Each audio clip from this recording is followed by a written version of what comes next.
it's not just knowledge that you need. You don't just need knowledge. You need the right kind of thinking. It's possible that somebody has a lot of knowledge, but they don't have the right kind of thinking. This is why the Quran doesn't complain about, why don't you know? Don't you know? It actually complains, don't you think? أَفَلَا تَعْقِلُونَ. That's a very common complaint in the Quran. The Quran is not holding against people that they don't know. As a matter of fact, when people don't know, Allah makes excuses for them and says, ذَلِكَ بِأَنَّهُمْ قَوْمٌ لَا يَعْلَمُونَ.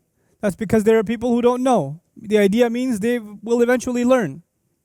But you know, whether you know or not, every human being has been given the ability to do what? To think in the right way, to think appropriately. But what happens with a nation when they emphasize knowledge, but they stop emphasizing the right kind of what? Thinking. Then they can't even benefit from their knowledge.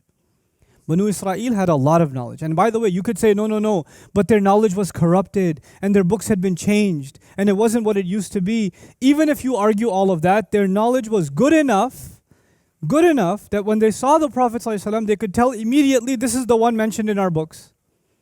يَعْرِفُونَهُ كَمَا يَعْرِفُونَ أَبْنَاءَهُم. Then they recognize him like they recognize their own kids. If that's the case, that means they do have a lot of authentic knowledge still. But seems to be the problem is with what?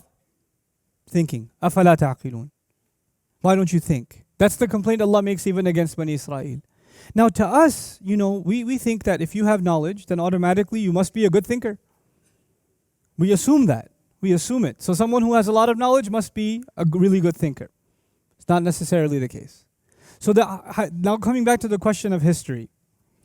You see, when you think that you are superior, maybe you think you're superior because you have more knowledge. Maybe you think you're superior because you have a better family background. A lot of people think like that even today, don't they? They feel like, for example, they come from a noble family history. A lot of people feel they come, for example, if they come from the family of the Prophet ﷺ, which is a noble history, then somehow they are superior to other people. They can act like they're superior to other people. Other people might say we come from royal family background. We come from, this noble heritage, etc., etc. And as a result, we are better than others. And they develop that thinking. Some people even use Islam for it. I come from a family of scholars.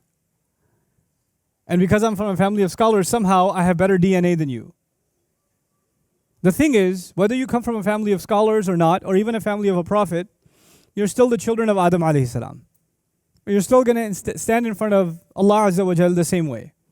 There's not a VIP row for anybody on Judgment Day. You understand? Allah doesn't care about your ethnicity or your genetics. The only thing you can bring to Allah is a sound heart. That's all you can bring.